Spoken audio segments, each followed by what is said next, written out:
status, and that they're really good in trying to memorize this knowledge, but actually they tend to be doing poorly in discovering new STEM research discovery. And that's the purpose of this program, in wanting to understand how to break that cycle. So I'd like to share in the next slide the picture of our Citizen Scientist Learning Portal. There are 4 concept clusters. I'm not going to go in detail in it, except to say that there are 4 concept clusters, one of which is learning as math. So what is the math of the processes of the scientific learning? A related one is, which frames all about the science of health in the 21st century.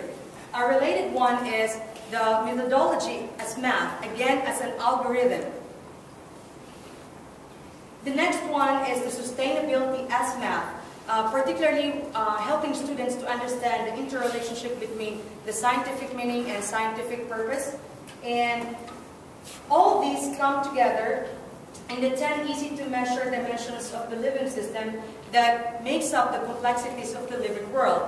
When all of this come together, they provide an architecture, a map that points towards the science of health in the 21st century.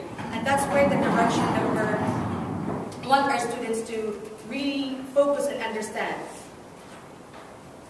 It's important to emphasize in this learning portal that there are 3 dimensions of the systems, that it's all driven by these 3 things. One of which is it's all curiosity driven. It's all free, it's after school, it's all in games. We make it exciting for kids so that they do competitions, so that they will be curious enough to discover and test ideas for themselves. The next one is that it's about experimentation, personal experimentation, to see if the ideas and the principles, to see for themselves if it really worked. And the concepts that I'm referring to right now are the ones that you have in your packages, those 130 concepts, and the kids are well versed on those, and see for yourself later on. Now is the time for you to really start framing the questions that you would like to ask our students. The last part is this, trying to, everything is framed in this low ambiguity math-based language, and which is easy to get used to once you get the hang of it. So now that I've described that, I'd like to transition to our experimental design. We've been doing this now for about 8 years. We call it 15 plus 15. The first 15 hours, I could actually give a seminar for just explaining this whole thing. But for the purpose of this presentation, I'm just giving you the nuts and bolts of it. So the first 15 hours, it's all free, it's after school, it's all in games to make it fun for the kids, and it's not something that they're obliged to do. They're there because they want to learn, they want the concepts, they want to understand more, and they want to do their own experiment, using the 140, 130 words that you have in your packages as well. And from there, they would transition to the second 15 days. This will be over the summer. We have actually 2 immersion programs. They will have to compete. So the students that finish 15 hours, they will have to compete for a position over the summer, and they can either go into an electric car immersion program or the Summer Space Medicine Academy program. The kids that you're going to be meeting, that I'll be introducing to you in a moment, they're all interested in medicine. So they're a perfect fit for the Summer Space Medicine Academy program. And I've been doing that for 5 years now. For 15 days, just to give a kind of background a little bit, they started experimenting with this 140 concepts. Through experiments, we make it fun for them. Over here, they did 15 days. And in these days, they have different teams in each week. Force in space, life in space, and health in space. Each week, every Friday, we take these kids to different federal agencies. We took them to NASA, so we have mentors at NASA. We have mentors at Walter Reed. Some of you are here. USDA, we partner also at FDA, and so we call it Filter Fridays. They did some engineering navigation challenges, they build their own rockets, they design their own rockets. It's a competition, so to make it exciting for the kids. They grow their own food because it's a mock experimentation if they go out in space for 3 years to intercept an asteroid and to strap a motor to it so it could be directed, and then go there for 3 years and then come back for another 3 years. Then they need to know how to grow food. And Dennis Temlin in the audience help our kids really to grow their own food without soil. So the hydroponics. I'd like to switch my presentation now here. What we really want each citizen scientist, whether it's a student or a staff like me or Milos, is to come to the grips of the idea that we all live in this one very complex, interconnected and interdependent universe. And that all of the scientific facts point to that. And inside of that universe are these destructive forces of entropy that lay claim out to sea and includes every bit of matter also, including us. And inside of that universe also are these millions of highly invisible equations that allows our nervous system's ability to be awake and engage those scientific equations that are highly reliable. If these first 3 claims are true, then that must mean, so one, we all live in one interconnected, one interdependent universe. Entropy is claiming each person, including you and me, inside of us and outside. And then that we have this highly invincible scientific equations that supports our awakeness, then that must mean that the last step, nature is always trying to impose constraints on the quality of choices that would allow nature to go forward. And by the way, it's very important that we learn how to make those kind of choices. I'd like now to have a switch in my presentation here, an amplification of the old goals of the great STEM education from 20 years ago that focuses a lot on being accurate and precise. And I think this old graphic here clearly demonstrates that very well. Accurate and precise is still important, but we did well back in the industrial economy. But what if we're no longer operating in an assembly line and we don't know what to sell? And so we've reached that space that the teachers of science seems to know that they don't know what they're doing and find themselves in a disadvantage. And so accurate and precise is still an important skill, but then in SKM we added another dimension where we help our students to actually monitor the things that can never change when everything else is always changing. And the best analogy for that is to show you a real quick video clip. We call it the motion capture system. And it's an analogy or to a picture in how our students here are using their math maps in relation to how they always anchor things that can never change when everything else is always changing.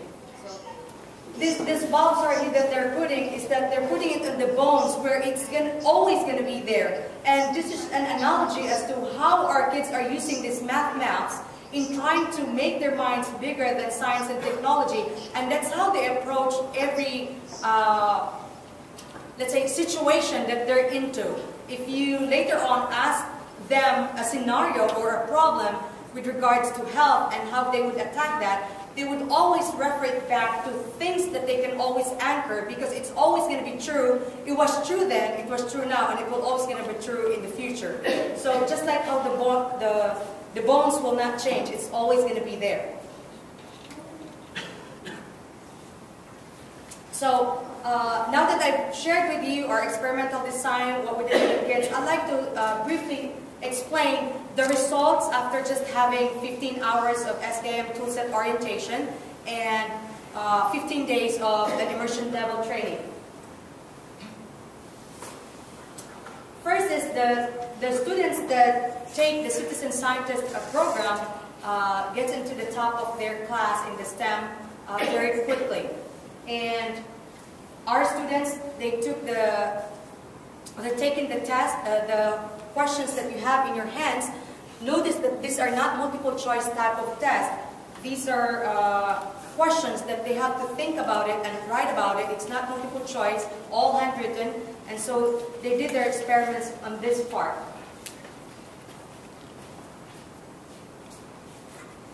Our students, by the way, the ETS exam, in these results right here, the Educational Testing Service came and administered this test. We have the middle school students and one summer where we have the middle school students and the high school students that take the HSA biology or the high school exam. Our middle school students, after just having 15 hours of toolset orientation, they score an average of 425, thank you. 425, which is proficient score. And the same test is administered to their brothers and sisters in high school that are 4 years older than them. And as a group, the high school students had a average score of 395, which is failing. And so, and the kids that took, the middle school kids, they never had biology classes at all, but the high school students took it for a year. And so that's just an impressive results there. The next results that I'm going to be sharing, when we look at the sophistication as to how our kids are answering this question, we have a group of experts that really look into what the kids are learning. We look at in depth as to what the kids are learning and how they try to connect the dynamics of the scientific integration of these concepts right here. When they were still in their fake it to make it status, their scores, when we get them where they're still in the fake it to make it status, and I'm circling the middle school students here, their score is consistently in less than 5. After 15 hours of toolset orientation, their scores go up tremendously into a 45 or so range. And after 15 days, which is they've undergone the toolset immersion, their scores go up even higher, close to 100. And if you look at the experts, when they look at it, much more importantly, I'm certain the middle school students here, when we look at the sophistication of their answers, notice that the middle school students did huge improvement. And they did not have the same exam experience as the high school students, but it's very, very clear for us, and it's been going on consistently. The last, thank you for your patience, and the last results that I'd like to show you is this growing their rapidly knowledge as motion. So one metric for us in really trying to find out if the kids are really learning is based on their motions. And what I'm going to show you is the kids that, how they were before they had a toolset orientation and the immersion. And I want you to be critically look at them now, having had 15 hours and 15 days. And that's what we mean by knowledge as motion, and that's one of the metrics that we usually use in SSA. Before I introduce the kids, I'd just like to say that once they're up here, you've seen some clips of how these kids before the immersion program, before they were trained in 15 hours and 15 days. And it seems pretty normal, but how I wish I had my daughter trained when they get to this age, because I haven't seen this. As a middle school teacher, I haven't seen and I haven't had any conversation in my school with these ages. And so with that, I'd like to introduce Ananya, Malcha, Melody, Lirazan, and Andres Gonzales. They were all my students. Melody, she's at, they just graduated In the school, about the school, Melody, she's now at Suitland High School. She's taking International Baccalaureate. Ananya Malcha, she's at Prince George's Community College. By the way, she's interested, middle school. High school. High school program, yes. Melody, she's interested in toxicology. Ananya Malcha, she's interested in surgery, becoming a surgeon. Andres Gonzales, he's at High Point High School. And I think I'm just going to bring Luis.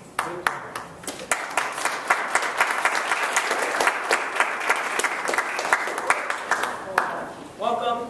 Thank you so much for coming here. We appreciate it so much. Just to give you a little background information about myself. As Ms. Margie already said, my name is Andres Gonzales. I'm 14 years old.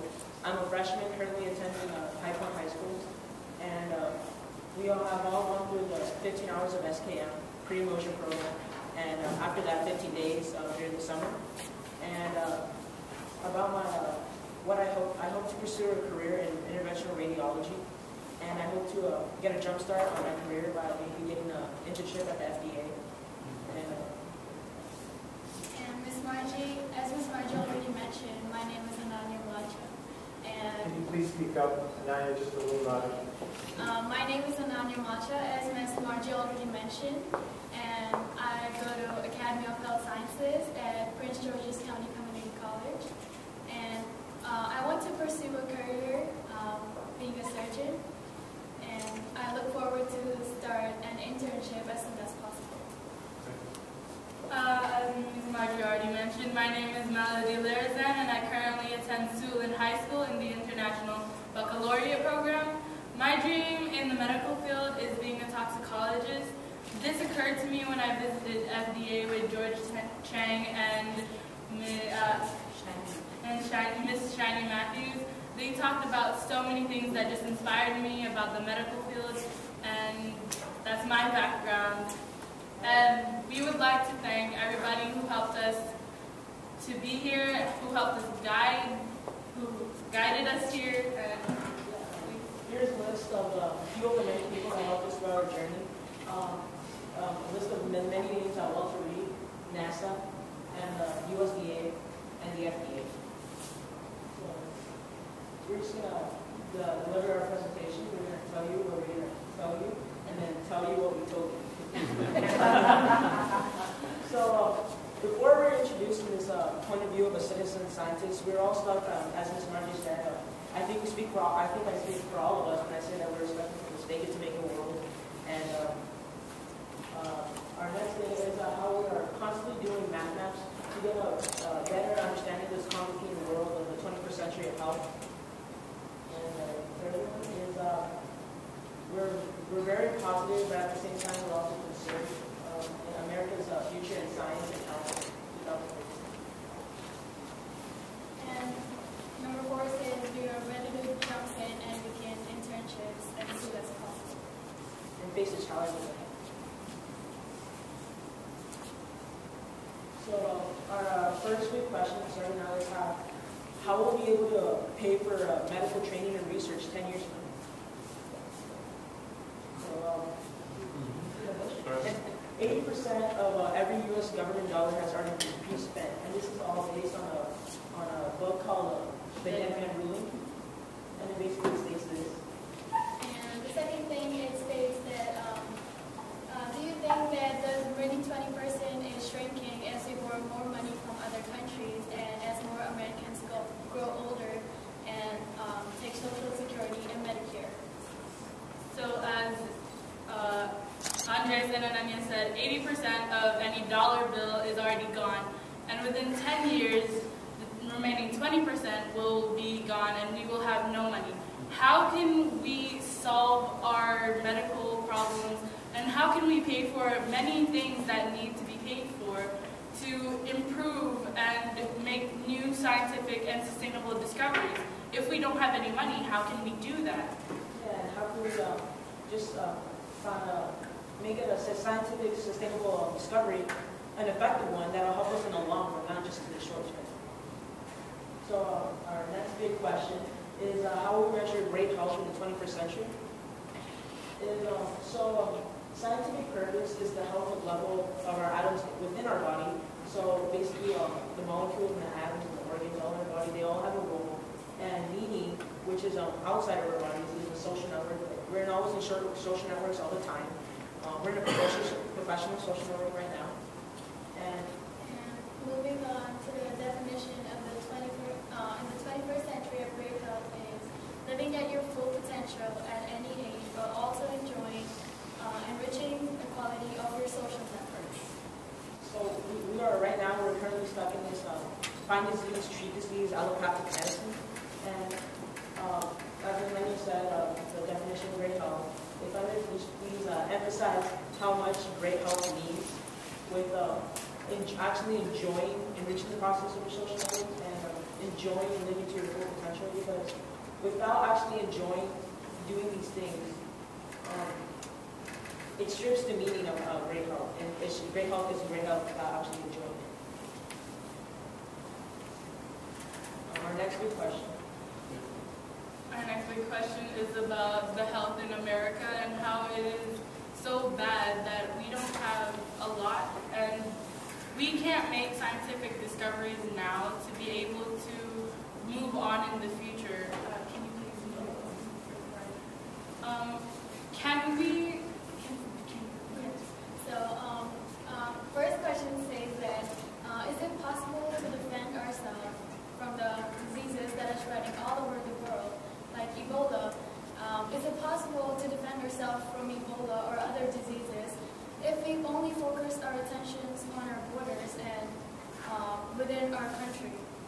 And it's clearly impossible, because as Ananya said, Ebola is already spread to America, and it's claiming the lives of citizens every day. And so it's impossible to just focus on our borders with global health.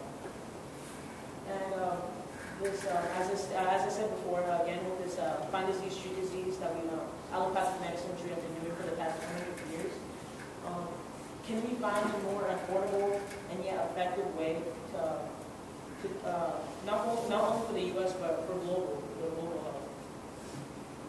And how could the Americans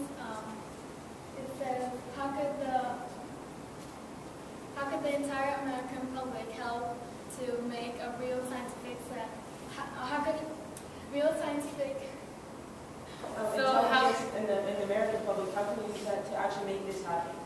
So how can we make sustainable discoveries that can not just only help us in the future, but now, as in immediately? How can we make discoveries, and how can we profit ourselves if we can't work together, and if we border ourselves from things such as Ebola, like Ananya said? And moving on is our next big question that we'd like to share with you is the power of the big no, which is, in other words, shared knowledge. So if you could please go back and explain the picture. Oh yeah, so the picture has a lot to do with the big no. It is very clear how high the shared knowledge is in this image. So everyone here is about kite surfing, and it is clear that they all have shared knowledge just by winter. Can you please discuss what shared knowledge is first? Oh yes, thank you. Shared knowledge is being able to work together in harmony because we know everything that each other knows. So we can't work together if someone is doing something else and someone else is doing something completely different. We can't work together unless we have shared knowledge, such as these kite surfers. If one of them goes down, they all go down because that one person doesn't know what he's doing, so he fails the others. He doesn't have their back. So basically with shared knowledge, if the health of the shared knowledge is really high, you're able to keep everyone around you safe, and you're actually able to accomplish some extraordinary things, such as right here, which is the power of the big no. And you're actually, again, able to enjoy what you're doing. And make choose to success in it, and with curiosity-driven equality and STEM decision making. And moving on to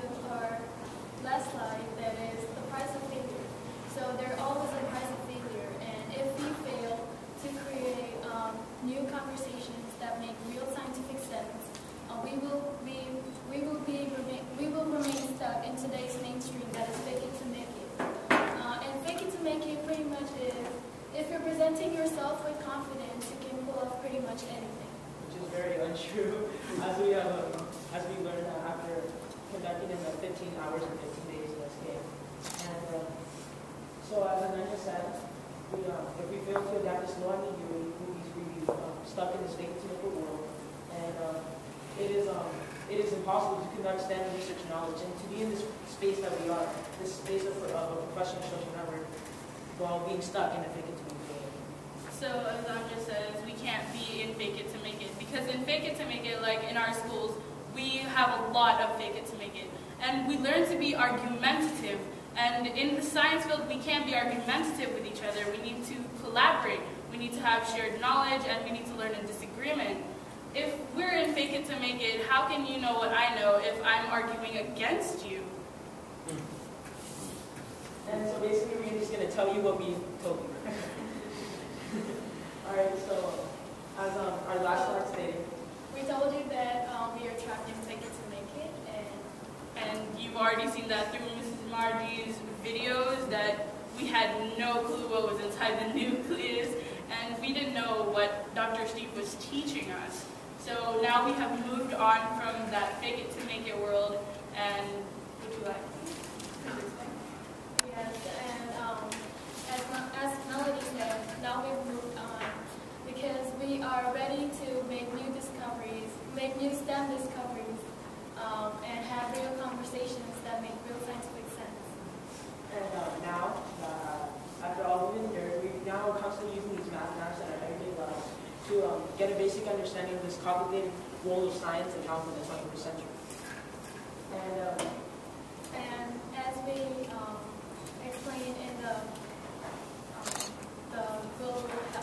American health is becoming global health, we actually talked about this, and that we have a very positive attitude about America's future in the 21st, in the science of 21st century. And as we all stated in our introduction, we are ready to jump into internships and face the challenges ahead. And yeah, as soon as possible, we'd like to get a head start in our careers in toxicology, intervention radiology, and surgery, and hopefully accomplish our goals. Thanks so much.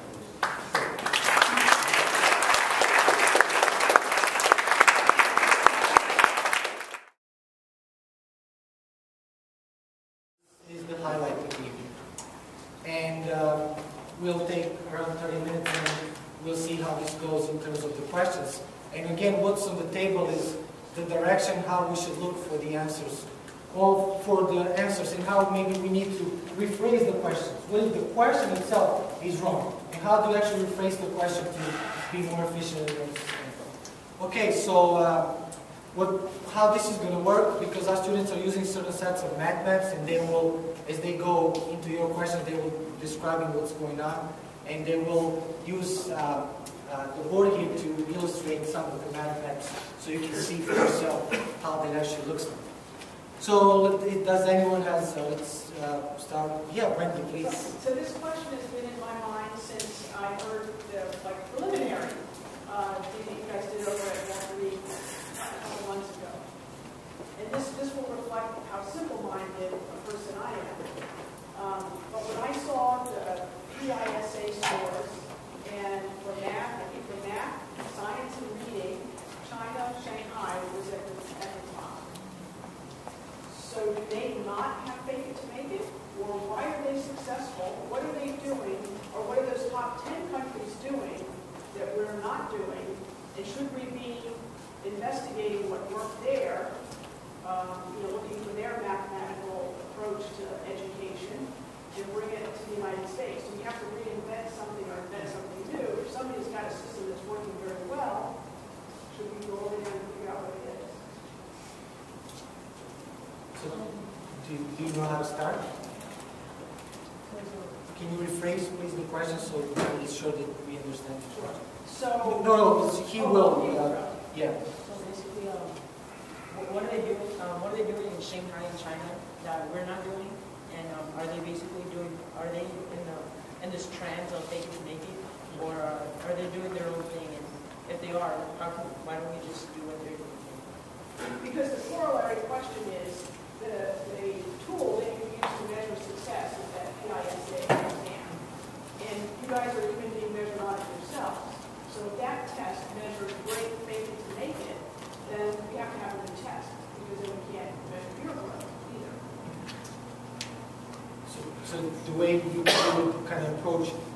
of math maps, how would you actually use to test measuring and the results and the actually something that's beyond the measuring the results of the test? And how would you incorporate something that you know best, actually better than me now? How would you incorporate the most important thing in understanding what's actually going on? And if you don't have any math maps, just say it and let's go on to the next question. Can you speak out loud, please? They want to hear you talk to each other. So the math map, that came to my mind with the Baldridge math map because Dr. Wendy Bernstein mentioned strategy and system. So Baldridge came to my mind. Good. So you would use to see how the process in education is structured in terms of the Baldridge system. So do you want to draw just a map and then you can drive? Well, As quickly as you can, please. We need to be out here very soon. So we start with charter. You speak so everyone. Baldridge starts with a charter and or a constitution. Second is meeting the needs of your external customers. Thirdly is empowering your internal staff or your employees. Known as internal customers.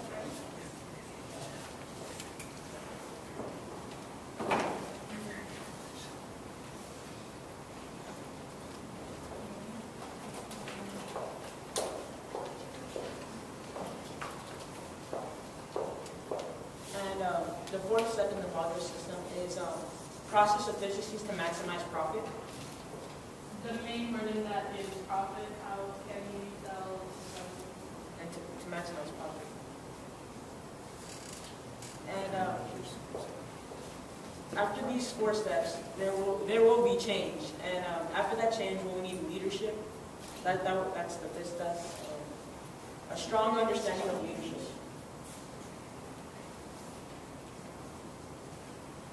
And we represent that change with a triangle. Next is strategy. That came to my mind when Dr. Bernstein mentioned system and strategy. And the penultimate is marketing. Marketing is key.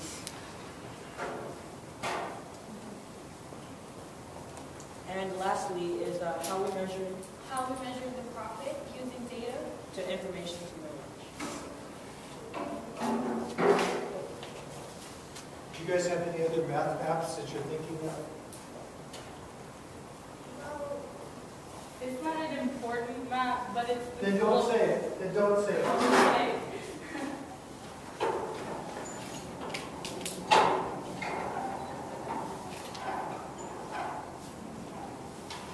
So is that the only math map you want to use to answer one of these Watch questions? out, the camera. Thank you. Is that the only question you want to ask, Matt, that you want to use to answer one of these questions? Yeah, so right now that's the only one that comes to mind, but maybe what they're doing in Shanghai and China is they have the direction that we'd like to go in to answer your question. Maybe they have a stable Baldridge system that they're using for their education. Because myself, I don't know what they're doing. Another and one we is had the math map that tells us the structure of a cell. And then then we have the map, biomolecular math map. and then our DNA, the map of DNA and RNA, and all of the proteins such as adenine, thymine.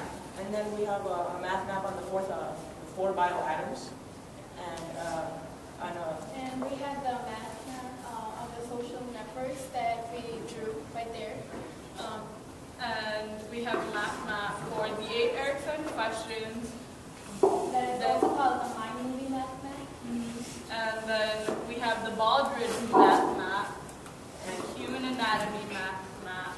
great health math map, and the SK map, the world math map. And also the SPM diamond math map that we drew right there. And how about just so you can relate to her question, which is just a Yes. great question. So as you asked if we use it in our daily lives, I would say yes, because I have constantly been using these math maps in my homework, and it makes it really easy and simple to accomplish because I have a lot of homework and it takes a lot of time if I don't apply these math maps. So they have really made my life easy, specifically in homework. How about you do some kind of story reading that you tell us actually happened? Which one? Yes, whenever I meet a person for the first time, I think of the mind movie math map that are the 8 Erickson questions. Yeah, I'll take that out for you.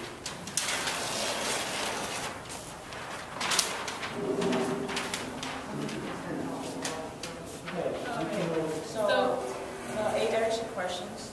These are questions created by Eric Erickson, and these are questions that the mind is always asking at all times. And the first one is this a world? And these questions come from your DNA. Oh yes, thank you. And the first question is this a world of trust versus mistrust? The second one is, should I worry about my fears and desires or the fears and desires of others? Should I worry about my talents or the talents of others? Is this a world of cause and effect and just chance? The fifth one being, am I comfortable with my identity or am I isolated? Am I confused? Am I comfortable or confused with my identity? And am I intimate or isolated? Isolated with my partnerships with others. And the penultimate one being stagnation versus generativity. And the last one is integrity versus despair. As we're getting older and older and closer to death, are we closer to integrity versus despair? And we have there are 8 optimal solutions to these 8 questions. And we start with flow, will, purpose, competence, fidelity, love, compassion, and wisdom.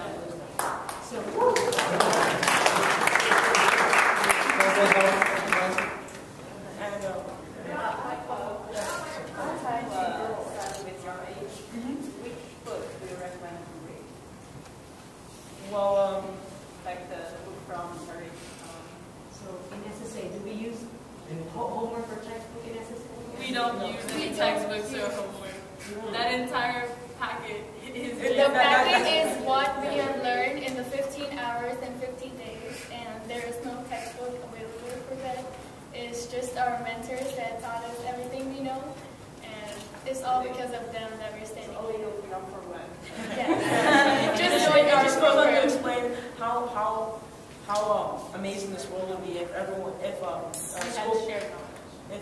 public education had this pre-immersion program that we can do, and it'd just be purely amazing if everyone did this. Question. Many factors contribute to our student success in the future.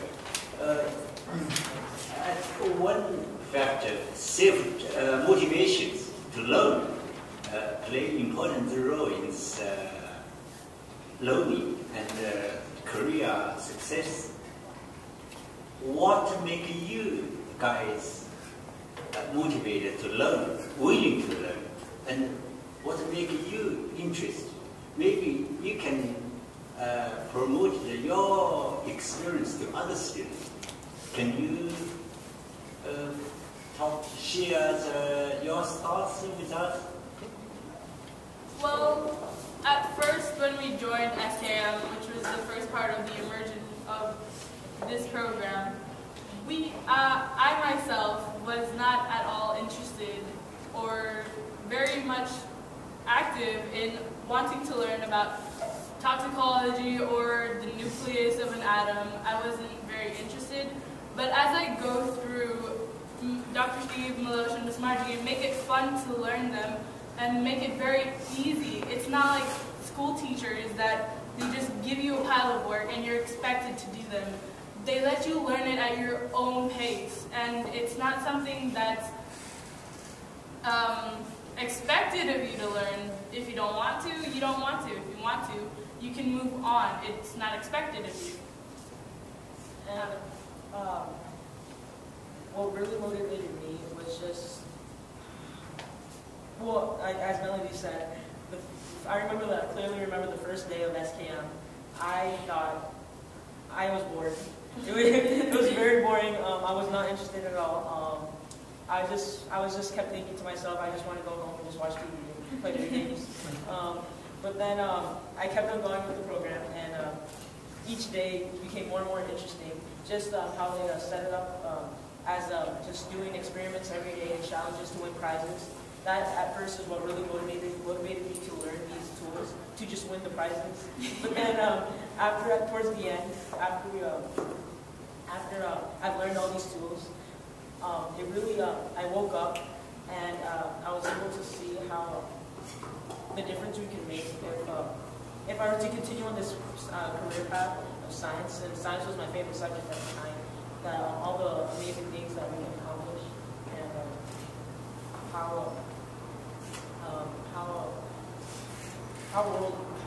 much better this world would be if everyone would have. I just have a simple compliment. This was like, even I was exposed 3 weeks ago, how acute shortage of people like you are. There is probably some of you may already know, there is a ITER program, ITER.org. It's by many countries, and they are looking into the future. And if you have a chance, anybody, please take a look at it. That organization is desperately looking for people like you. And I believe a lot of thanks goes to both of the mentors who deliver such a wonderful job. I think they said it once again, ITER.org. ITER. They are replacing the nuclear, and they're putting in France huge facility where they're trying to work on different traditional energy resources. George, I want to make sure that it's 30 minutes past, just being said. Sure. So, going back to the idea of how you interact with your peers in trying to spread your thinking. You guys are growing up in a world of social media, and it's a great tool for possibly increasing shared knowledge, but it's also a great tool for increasing misinformation. In thinking about how you put the social network map up there, how would that change in thinking about the bigger issue in communicating to a wider world? If you find yourself on a minority side of a big issue, like climate change, or something like that, where there was a lot of opinion. We humans tend to react very much by emotion. We wouldn't have TV commercials that prey on people's emotions purely with no information in there if that weren't true. So how would you approach that type of issue? So the first thing that all of our minds I felt it when you said the word emotion, and we actually have a math that's related to the emotion. It's called the emotional math map. It's emotional architectural math map, and it starts with a cross. So this side of the map is the pleasant side, and this side of the map is the unpleasant side. And over here we have active emotions. And here are the quiet emotions. So first, starting with the unpleasant side, starting with frustration. Okay. Frustration, which will eventually lead to fear. That will lead to anger, and that will end up in violence and social networks. And then towards the quiet and unpleasant side, we have tolerance. Disgust after you've tolerated too much, and then which leads to sadness. And that when you're sad, you usually end up in depression in your social networks, and you eventually go for anything like for family meetings, professional meetings, and family discussions and stuff. And now towards the pleasant side, we have hope. And hope, when you have hope, you'll lead to curiosity. And once you're curious, you actually find discoveries. I believe it's surprise. Oh, no, That's that's surprise, yes. Thank you. It's, And then it leads to discovery. and which leads to discovery. And then leads to collaboration in your social networks.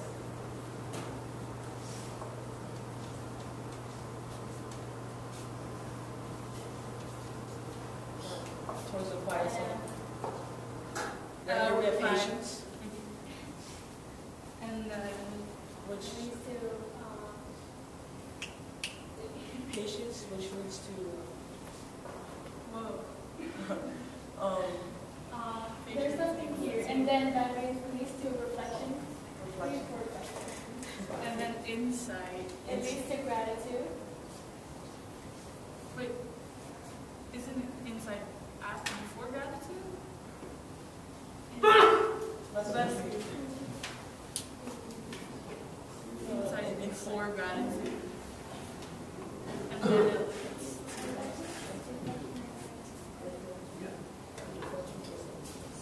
Speak up, please. reflection. You got points.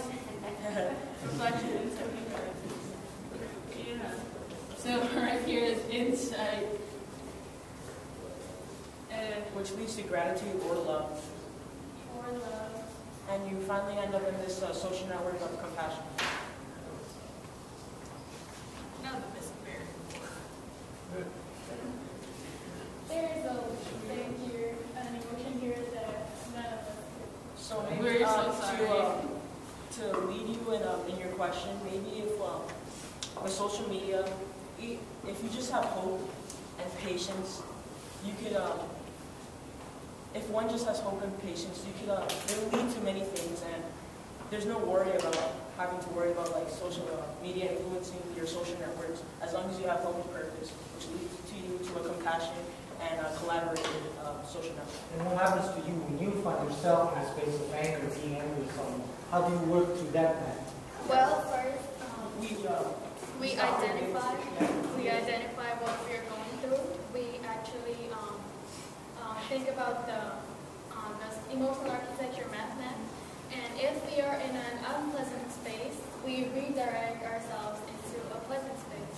That would be if we are in anger, we would redirect ourselves to hope, and then it will be collaboration. And before we actually redirect ourselves, we first identify that we are angry, and then what caused that anger, which was fear, and what were we frustrated about that led to the fear that we are in the first place. That we help.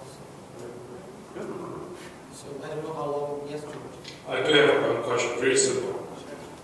You probably have not prepared that yet, to tell you the truth. But you bring out two things, collaboration, depression, and violence. You just become a high schooler recently. Yes. You went through this program in the last 2 to 3 years. In high school, there's a lot of opportunity. There's a lot of clubs. In college, you even have more clubs.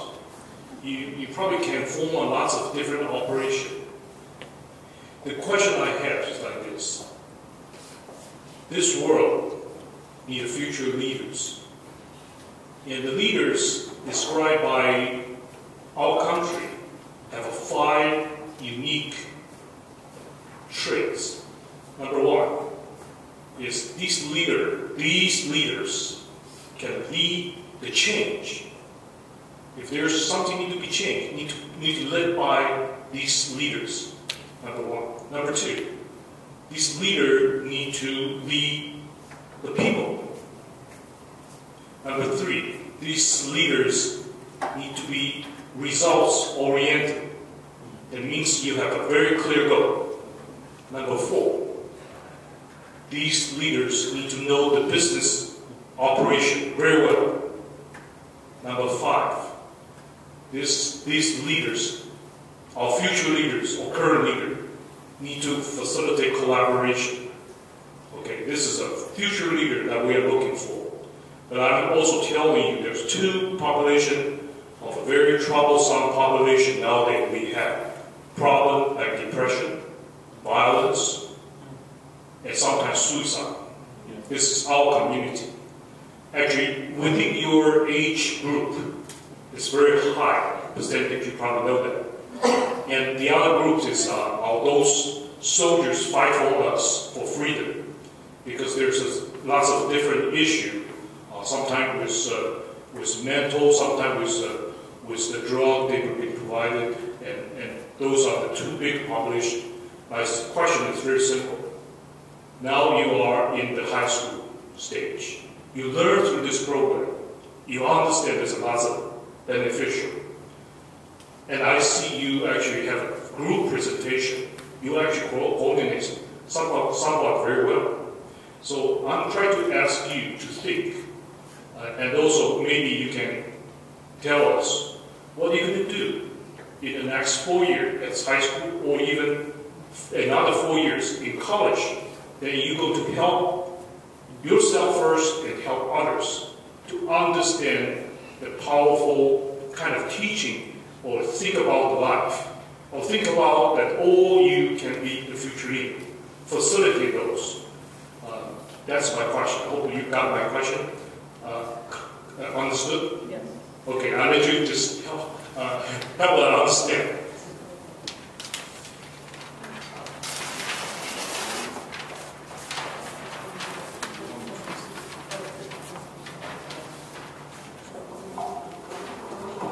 Speak up loud, please.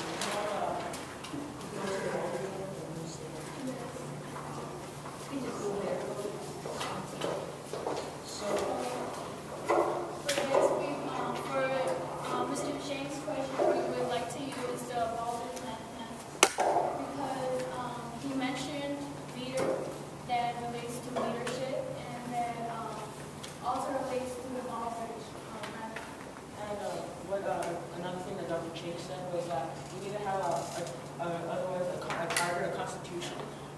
They need to have a clear layout. And for leadership, there's 3 types of leadership. There's top-down, and there's servant, and then there's a collaborative.